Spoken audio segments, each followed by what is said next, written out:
Now this is how we look after all the completion has been done with the new construction.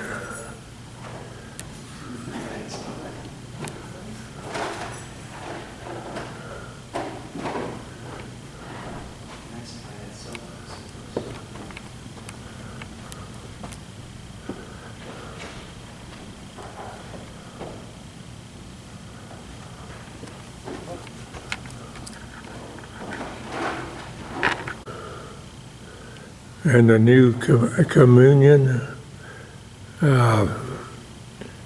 setting.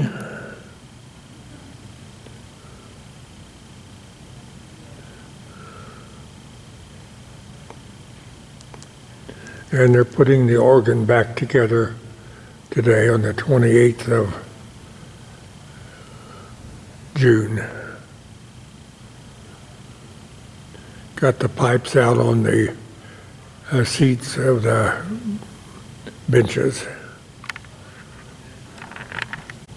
This is just a close-up of the view of the carpet.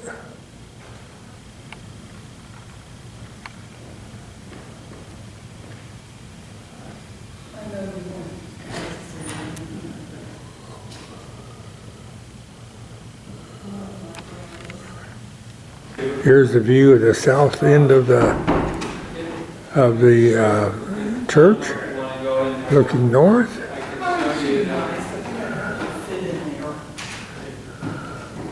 you want to, so there's a ladder just around this corner, goes straight up.